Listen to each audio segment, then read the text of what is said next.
नमस्कार, times of Swaraj में आप सबों का स्वागत है और मैं हूं संतोष सिंह।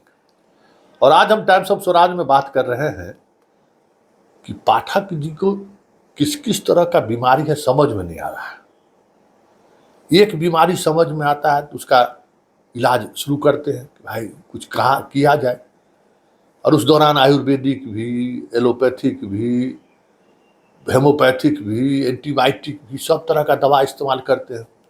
कभी कभी प्रभाव होता है और कभी कभी उल्टे रिएक्शन हो जाता है। मतलब समझ में नहीं आ रहा है कि आखिर इस आदमी को कौन सा दवा दिया जाए जो एकदम इलाज इसका हो जाए बढ़िया से। बड़ी दिन भर हम वही सोचते रहते हैं कि आदमी का इलाज कैसे किया जाए बढ़िया से कि स्वस्थ हो जाए। ये आदमी मानसिक रूप से बीमार है, दूसरे को कष्ट देने में बड़ा आनंद आता है, ये हम समझ रहे हैं।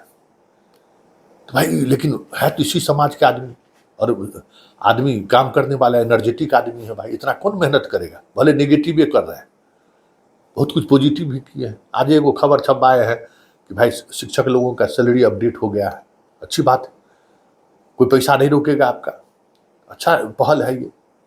लेकिन बहुत सारी ऐसी समस्याएं आ रही हैं तो समझ में नहीं आ रहा है इसका हल क्या हो सकता है। आप बताइए ना, कल एगो मास्टर साहब फोन किए रात में कि कोई कार्यक्रम होना है अभी स्कूल समय, अभिभावक को बुला के बच्चों के बीच कुछ प्रतियोगिता होगा और सब पुरस्कार वितरण, सिंघाड़ा तिंघाड़ा सब चीज खिलाने के लिए 10,000, 15,000, 25,000 रुपया इसी तरीके से कुछ अलॉटमेंट आया है।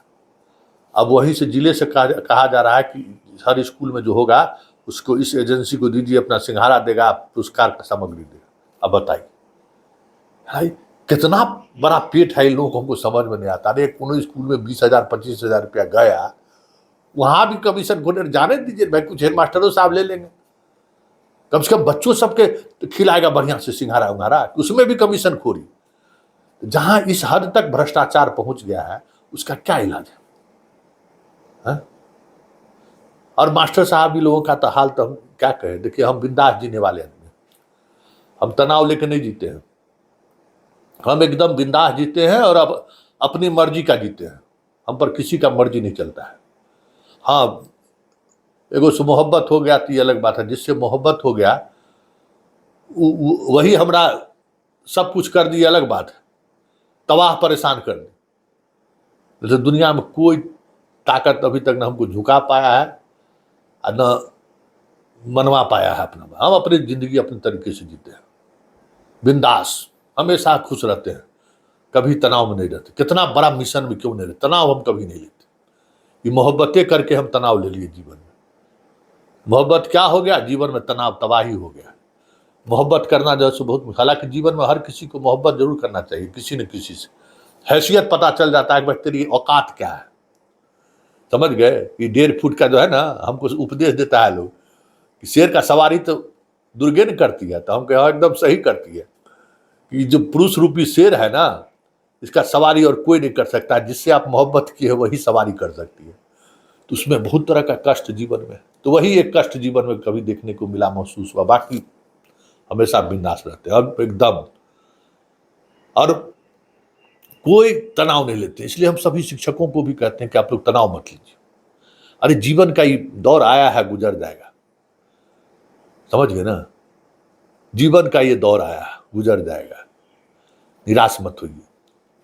एगो अभी मास्टर साहब फोन किए, बहुत गुस्सा चढ़ गया, गए थे मटन लाने के लिए। रविवार को हम नॉन वेज खाते हैं प्रेम से, खा के खूब बढ़िया से खूब गीत सुनते हैं, खूब सिनेमा देखते हैं। रविवार का मेरा दिन इसी में चलता है। अमेजन पर, नेटफ्लिक्स पर जो सीरीज आया ना सप्ताह में, पूरा दिन, अब थोड़ा देर के बाद बीच बीच में उठ के आपके साथ आ जाएंगे और उसके बाद फिर बैठ जाएंगे मटन खा के एकदम टनाटन, और पान भी खाते हैं उस दिन, और दही, और उसके बाद बैठ जाएंगे देखने के लिए पूरा दिन, और देख के एकदम मस्त, एकदम रिलैक्स, कोई तनाव नहीं ले। फिर कोई खबर आया करके फिर बैठ के देख दे रहा है। तो तनाव मुक्त रहिए।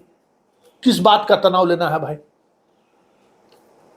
कोई तनाव नहीं लेना। वो मास्टर साहब फोन कर दिए, मटन ले रहे थे उसी समय में, कि सर आप कहते हैं नोटा और सोटा, किस पर भरोसा करें। हम अपने बाबूजी पे भरोसा करें। गुस्सा चढ़ गया हमको, भाई किस पर भरोसा कीजिए, तो डूब मरिए ना, कूद जाइए कुआं में आप।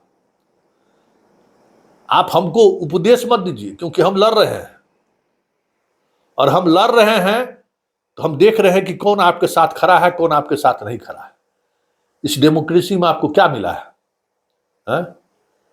इस डेमोक्रेसी में जो प्रधानमंत्री या मुख्यमंत्री चुनते हैं, न जाता है कभी युद्ध लड़ने के लिए। युद्ध लड़ने से लेके लॉ एंड ऑर्डर तक तो हम ही लोग ने संभालते थे। पहले तो राजवा का बाप बेटा बाल बच्चा सब तो लॉ एंड ऑर्डर से लेके सेना बन के लड़ने जाता था ना। ये डेमोक्रेसी है। इस डेमोक्रेसी में जनता कहीं है, और हम ही से मास्टर उपदेश दे रहा है कि किसको दे। हमको दीजिए नोटा को। क्या है नोटा? नोटा उसी का निशानी है कि आप नोटा दे दीजिए, कोई देखे। अरे भाई, जब तक उसको हराइएगा नहीं, हर 5 साल पर सरकार बदलिएगा नहीं, तब तक आपका भला होने वाला नहीं है। जिस स्टेट में हर 5 साल पर सरकार बदला है ना, देखिए उस स्टेट का क्या प्रगति का लेवल है।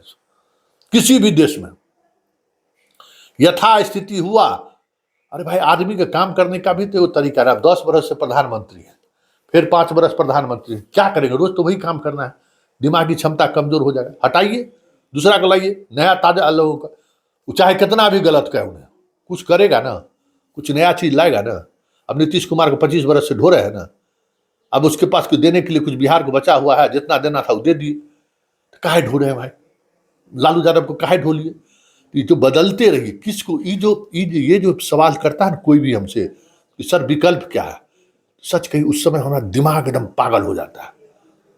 हम जो रोज खबर चलाते हैं, हम वो सोचते हैं कि खबर चला रहे हैं उसका क्या होगा, उस पर कुछ कार्रवाई होगी कि नहीं। अगर हम ये सोचने लगे तो खबर बना पाएंगे? ये बताइए। खबर बनाने से पहले हम ये सोचने लगे कि इस खबर का क्या इम्पैक्ट पड़ेगा तो खबर होगा। आप वोट तो गिराइए, इम्पैक्ट बाद में देखेंगे। और जो ये इस तरीके का बात करने वाला लोग है, वो समझ जाइए कि 1 नंबर का वही कलाकार है। विकल्प क्या है?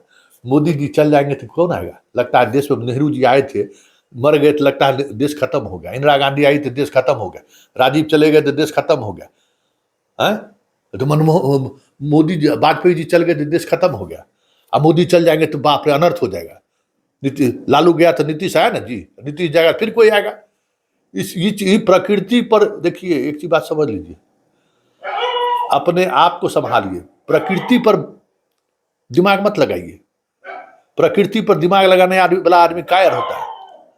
भगवान को जो दोष देगा ना, या भगवान जे करथिन से रौने माई करथिन, वो कायर आदमी का काम है।